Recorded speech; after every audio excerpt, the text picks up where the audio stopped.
of the Financial Sector Regulation 9 of 2017. The complainant in this case formed an opinion in his then capacity as the registrar of VBS Mutual Bank that there are difficulties that in case the bank was to be requested to repay the monies that were being owed, it will be unable to do so. So that informed the opinion which compelled a case to be opened. On the 11th of March 2018, the Minister of Finance, acting within the powers conferred upon him in terms of the Mutual Banks Act, that read with the Banks Act of 1990, appointed a curator for the VBS. On the 13th of November 2018, upon the application of the Prudential Authority, VBS was put under compulsory winding up by the High Court of South Africa, the Gauteng Division, which is in Pretoria. A provisional liquidator was appointed on the 14th of November 2018.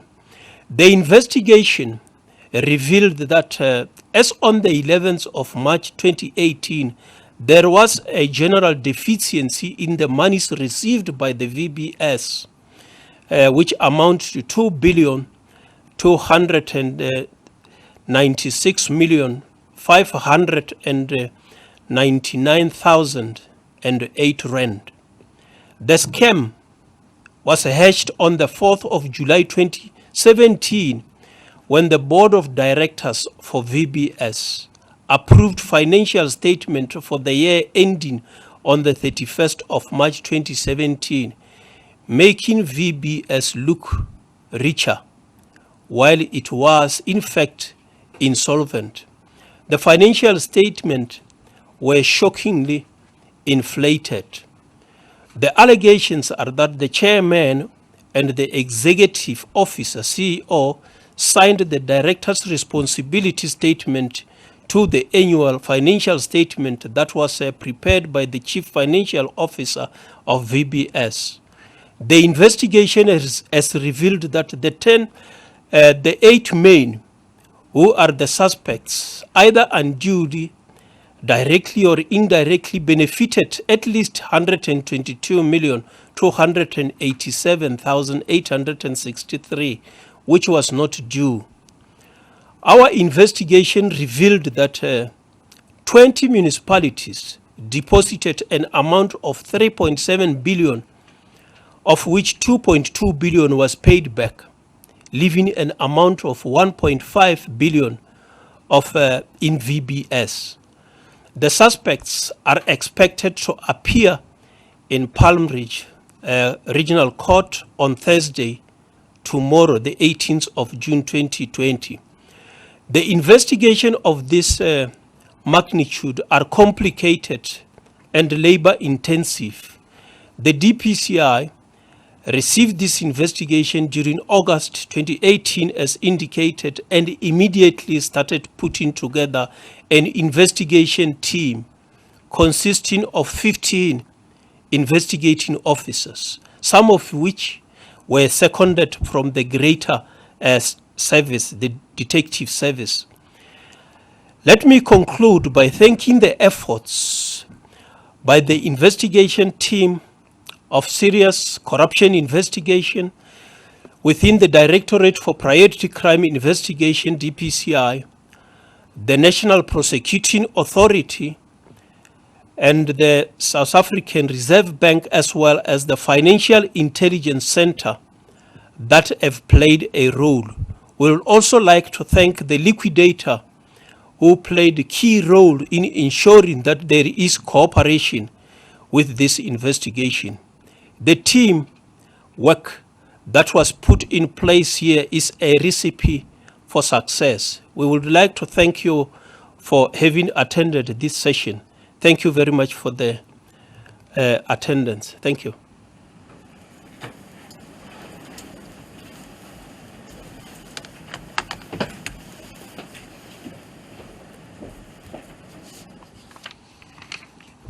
Thank you to the National Head of the DPCI. I would like now to request the National Director of Public Prosecutions to come to the podium to address the nation on the same issue. Thank you.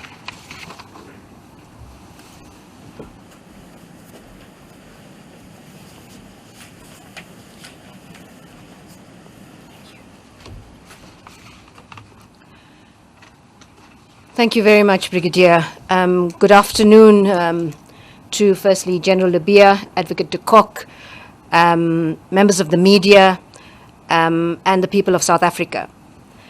Today marks a really important step in the progression of this particular matter, and I'm not going to deal with the details of it, which Advocate Lebeya, General Lebeya, has outlined for you. The update and background and overview that the General has just given gives assurance that the team that he has mentioned is really hard at work and have been since this matter commenced in August 2018. It presents one with a certain level of confidence that indeed the relevant authorities are making headway in key cases. Whilst today's developments are an important milestone, and we are certainly pleased and commend the advances that have been made by this team, as the General has outlined, we all know that still a lot of work lies ahead. Although it is imperative that we move with speed to finalize these matters, the team also has to be meticulous and painstakingly go through all the evidence with a fine-tooth comb. We have to do this in order to ensure that in the end, justice does prevail and the rule of law prevails as well. We owe it to all the investors of the bank, in particular the elderly men and women of Limpopo and beyond, who lost their hard-earned earnings and lifetime savings. We have an obligation to all South Africans in general to deliver justice in this matter, as they have in many ways been victimized by this crime. But in particular, it is our duty to the direct victims of corruption in this particular matter. We can only restore confidence in the criminal justice system if we deliver quality service to those who have been harmed. We can only turn the tide against corruption if those who commit these crimes are arrested, convicted, and sentenced. That means there must be consequences. As we know, the greatest deterrent to crime is the certainty that there will be a thorough investigation and prosecution, and there will be consequences. So in that regard, today's operations and developments marks a key milestone in achieving that objective. And it's important to note what the General has said, that this investigation commenced in August 2018. August 2018 to June 2020 is actually short of 2 years, and I think we must really commend the team for the efforts and for being able to bring these legs of this particular case to the courts at this point. It is clear that the prosecutor-guided approach adopted by this team with the NPA and the DPCI, as well as the other partners that the General has mentioned, the Reserve Bank, the FIC, all working closely together, making sure that the relevant independence safeguards are in place, will definitely ensure the quality control and will ensure that this is properly addressed. Ladies and gentlemen, whilst the pressure to prosecute these cases is understandably enormous, believe me, I feel it. And given the pervasive culture of impunity that this country has sadly become accustomed to in recent times, and which almost entrenched itself, it must be borne in mind that quality investigations and prosecutions regrettably need time and patience. We do need to ensure that we deliver on all fronts. Given what this country is emerging from, I feel and share the impatience of the public for justice. But we want to assure the people that there are so many behind the scenes that are hard at work under very challenging circumstances, but that the wheels of justice are turning and that the rule of law will prevail. Our actions will indeed speak for themselves. So once again, I want to thank General Lebeya and the team, the investigators, prosecutors, and all the others that have worked very hard in this matter. And as the General has said, the suspects will appear in court tomorrow. Thank you.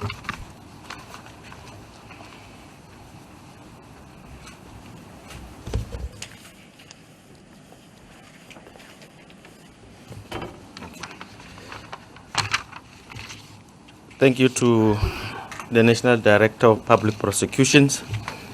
I think now we will be opening the lines for questions. We have calls and WhatsApps that will be directed to the main table. So, Ignatius, are we ready? Do we have any calls from your side? No, we don't have calls We don't. at the moment. That's good. Any WhatsApps? Questions that we can start with? Thank you, Chair. Currently, there are no questions on the WhatsApp line.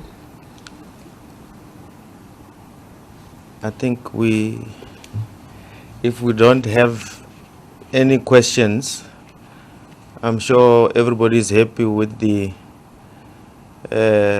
briefing. I think there's something as well. Okay, I think now the lines have been opened.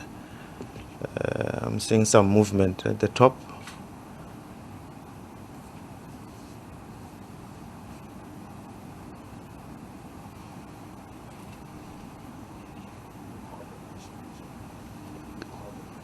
Okay, can we get an indication whether we're getting any calls? We're getting, okay.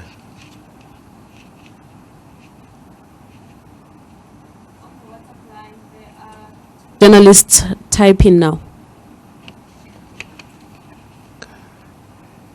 Okay, we'll give them time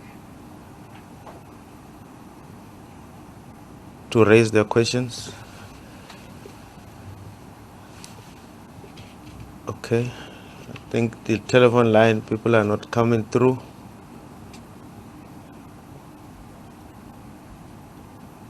Can we get those WhatsApp questions if they've been posted already? Thank you, Chair. There is a question from Kale Cohen from News 24. The question is, the NDPP has mentioned that it takes time and patience. Can she take the country into confidence and provide an undertaking that politicians who benefited from VBS will be made to account? That's one question for now. That's one question for now. The National Director, I think let's respond to that. Thank you.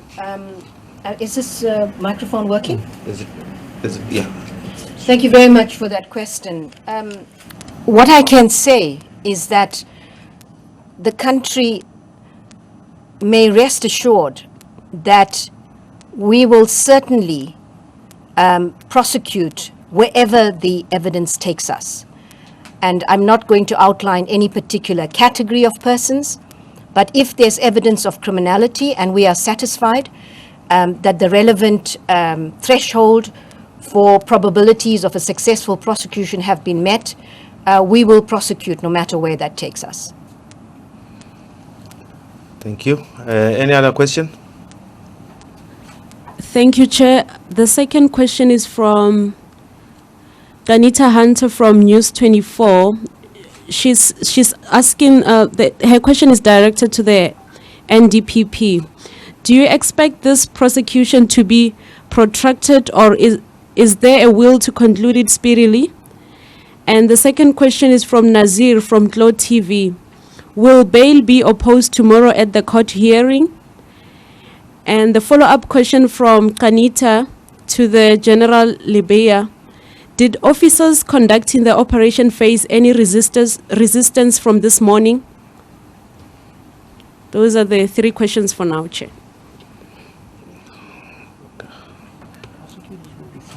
Okay, thank you. I think the national head can respond to the... Thank you third very one. much. With regard to the question as to whether the officers received resistance this morning, I can certainly say no resistance at all. We have just indicated that 3 of those that we should have arrested have not yet been arrested, but that is not resistance. We will probably, they will probably be handing themselves over. So there was no resistance at all. Thank you. Thank you, General. Advocate, there are 2 questions Sure. that were requested from... Thank you, Brigadier. On the issue of the speedy prosecutions, what I want to make clear is that we are, as a prosecution, intent upon these matters being finalized as speedily as possible. But what we have found in a number of high-profile cases is that there is a strategy to delay matters and to deal with a number of interlocutory applications. And so, you know, the prosecution can't really control that. But we have decided that as the NPA, we are going to take a much more vigorous stance with regard to these dilatory tactics, and that we have sought counsel's views on this. And we are certainly we have a strategy that we're putting together to ensure that dilatory tactics that tend to be employed to delay these cases will be much more vigorously opposed by the NPA. As far as the bail is concerned, Bail, yes. sorry on that, the prosecutors will consider the matters and decide what to do tomorrow. Thank you, Advocate. Do we have any other questions? Yes, Chair. We have 2 more questions on the WhatsApp number. The first question is from Jan Delange from Rapport. Is their investigation into VBS scandal complete, or is it still continuing? In other words, are these all the prosecutions that will follow from the more than 2 billion that was lost at the former VBS bank? The second question is from Genevieve Quintal from Business Day. Will there be more arrests in this matter, or are these 8 the only ones will be arrested in connection with VBS?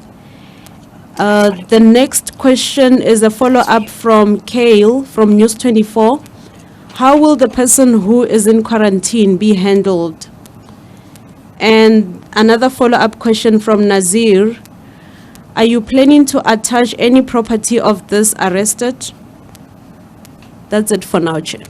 What is the story over there? Thank you. I think the first 3 questions are relevant to the general.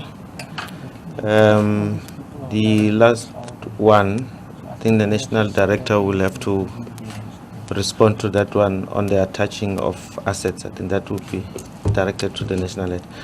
To the national head. I think let's start with the first 3, General.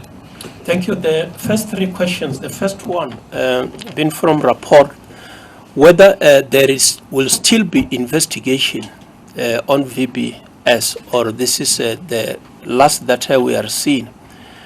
The investigation of this magnitude is usually conducted by way of dealing with the legs. We are going to continue to deal with this.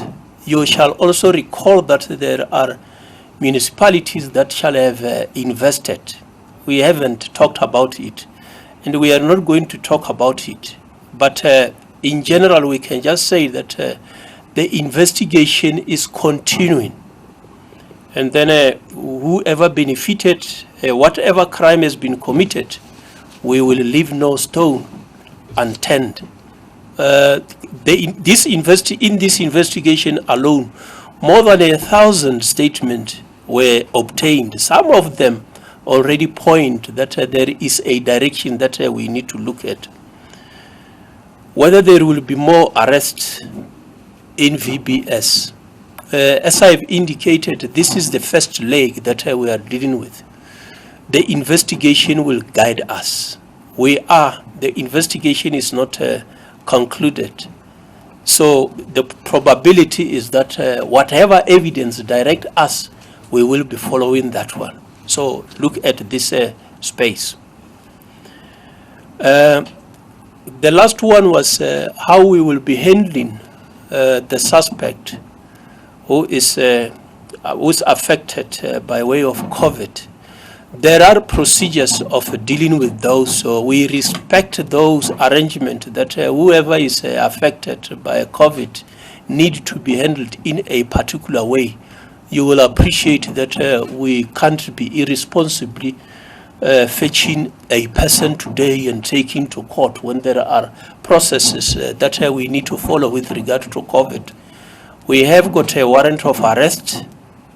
It remains valid until it is executed. So we will secure the attendance of that suspect person when time is ripe to be able to appear in court. So that is with regard to the three questions that were raised. Thanks. Thank you, General. The attachment. Yes, thank you. Thank you very much, Brigadier. The Asset Forfeiture Unit is looking into this matter. And so at this point, there hasn't been an application that's been brought. But depending on what the outcome of the investigations will be, we are certainly looking to, recover any proceeds of crime that we may be able to. But at the moment, the AFU is still busy with that. Okay, thank you. Can we get the last round if there is any? We really need to wind up. Any questions from the telephone lines, Ignatius, anything from your side? Yes, I have. Yes, Chair, I have Govin from ENCI. Oh, Govin.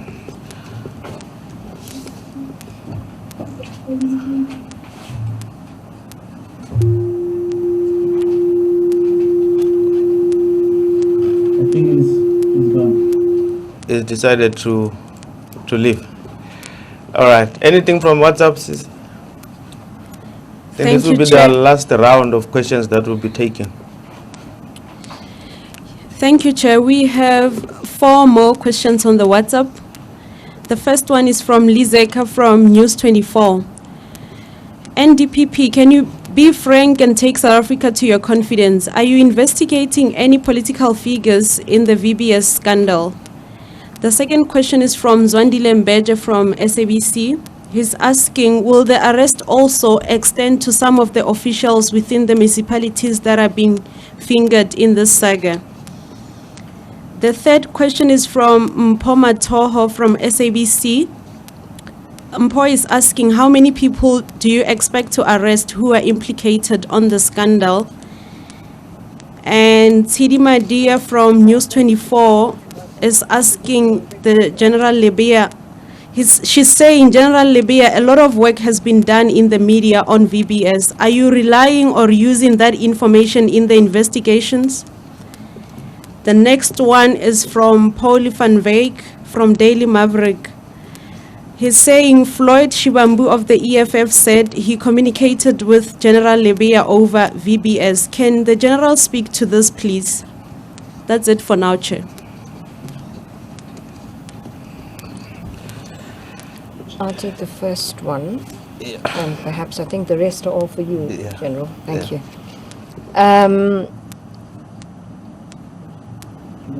So the first question about political, well, firstly, let me make it clear that, the NPA does not investigate, is not investigating this matter, but prosecutors, it is being investigated by the DPCI, but prosecutors in this prosecutor-guided model is working very closely, and there's a team of people that are working together on this matter. So I thought I'd address this earlier on. We really are determined to ensure that what people have termed probably the biggest bank robbery in this country, that those that had anything to do with this are held accountable. And so wherever the evidence takes us, we will ensure that, the rule of law prevails. Thank you. General, the other questions I think you can take. Thank you very much. The question of whether the officials that are involved in municipalities will be arrested, I have obviously answered this previously. We are here dealing with one leg that is more involved with the running of the bank itself. I have indicated that there are 20 municipalities that shall have invested monies in the VBS. So that part of the investigation is continuing. We will not be saying whether individuals will be arrested or not. It is the space that you can just watch closely. So that investigation is in an advanced stage. The next one was how many more to be arrested. And as I have indicated, we will not be counting those that we are going to be arresting or securing their attendance in court. The method of our investigation is that we don't even name them before they are being submitted at court. Immediately after their appearance in court, they will even change the title. As of today, they are the suspects. We have arrested the suspects. By tomorrow, when their title become the accused, then can we start naming those that are the accused persons. So we will not be indicating how many we are going to be charging or prosecuting. This is a process that will be informed by evidence that we will submit before the National Prosecuting Authority. The next one was whether we are relying on what has been presented in the media. In the media, those who make statements are not required to prove the allegations. What we do is whatever we gather, we must have that view that we are going to present this at court with the purpose of proving what is being alleged beyond reasonable doubt. So whatever is being said in the media, it assists us as an information to follow. But we are not taking that as evidence. What is being said, we follow all those, inclusive of the report that shall have been presented by those who conducted an inquiry. Those we take as information to help us that there is a stone that need to be turned. So it's not the media per se that we take as a conclusive evidence.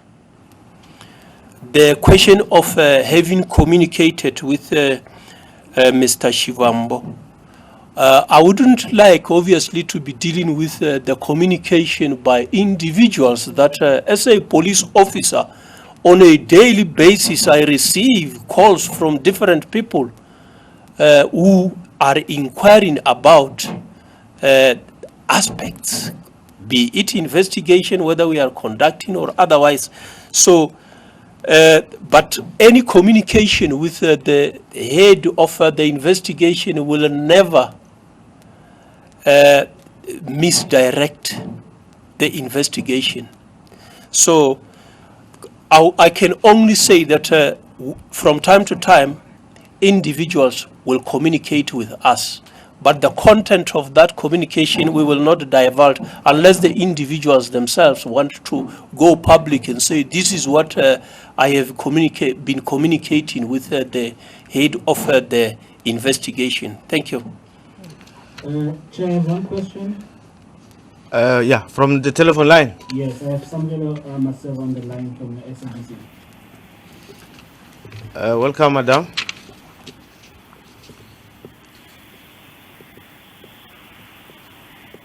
Is she connected? Yes, thank you very much, Pungwani. It's Samkele here. Hangwan. Okay, let's Let's get the question, my brother. Yes, it's Samkela Masaka from the SABC. Just to this more broadly and specific, Advocate Shamila Batohi and General Lebeya, is your investigation looking into what was referred to in Advocate Teremi Powell's report as the kingpin, who is the ANC Limpopo provincial treasurer, Denning Caesar, who's also by the organization been placed on suspension on this matter of VBS and getting municipalities to invest into this mutual bank? Are you investigating Denning Caesar? And on the issue of the EFF leadership, is your investigation also looking into the role that Brian Chivambu, the brother of Floyd Chivambu, played into the bank, and the various reports that the Daily Maverick through Polly van Wyk has showed the money trail of VBS flowing into allegedly into issues of these two particular leaders and a particular credit card that is linked to VBS that was allegedly funding the lifestyle of EFF leader Julius Malema. And also on the issue of municipalities, is this also looking into the monies that were paid into then mayor of Zembe, which would be Florence Radzilani, the suspended deputy chair of the ANC and member of the provincial legislature in Limpopo? Is this investigation also looking into the various political leaders who have allegedly had their hands in the cookie jar in the looting of the 2 billion rand at VBS? Thank you. Do we still have another question from the Ignatius? No, sure, we don't have any alcohol. Okay. General, I think you have a problem of having to rehash everything again. Thank you very much. As we have indicated, our practice is that we do not name the people that we are investigating. If there is an investigation, we are not about to be confirming that we are investigating so and so. All what we can say is that no stone shall be left unturned. So the information that come to our attention, every piece of information will be followed. So as to who the kingpin is, whether we are investigating that, whether the individuals belong to a particular political party, the EFF as you mentioned it, or the mayor, we can just generally say that no stone shall be left unturned in the investigation. We are not investigating specific individual. We are guided by the crime that has been committed. Part of the crimes that we have mentioned is money laundering. There is a process of washing money that may be coming from VBS, and all those routes that the money shall have followed will be followed in the investigation. So let me say that our investigation is not directed at specific individuals. We are guided by the evidence at hand. Thank you. Perfect. Thank you. Do we still have questions? Yes, Chair. Let's give We them, do have on the WhatsApp. Okay. We have a question from Govan from ENCA. He's asking what was seized during the operation and what is the value of the items. The next question is from Luvolwetu from Rhodes Music Radio. The question is, have all the victims' investments been paid out? If not, what measures are put in place to return the monies of those that haven't received anything? That's it for now, Chair. Thanks. General? Thank you very much. I think that at the time of the search, there are obviously evidence that we were looking for in the form of paperwork. And then among the items that have been seized include a watch that will obviously be forming part of the evidence.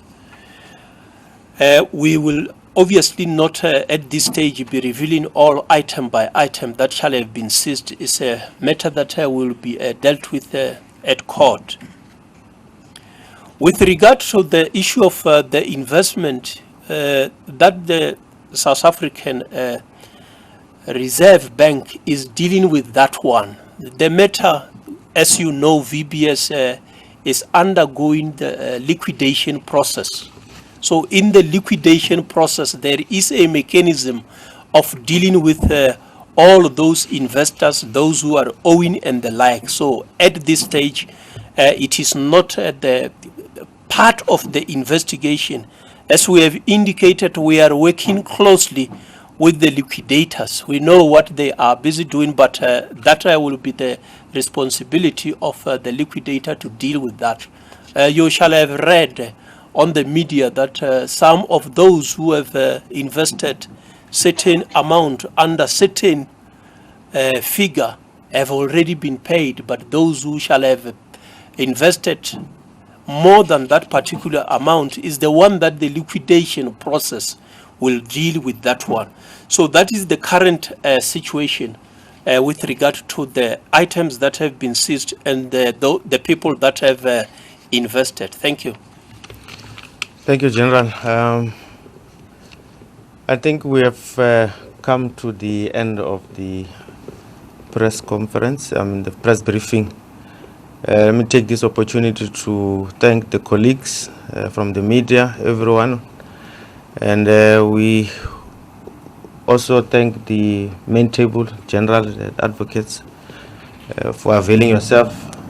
So hopefully we will be taking over from our side now in terms of making sure that if there are any other requests or questions, we can direct them to ourselves. That's Brigadier Mraudzi and Mr. Sipongwema. In that regard, with that, thank you very much, and press briefing is adjourned. Thank you. Thank you.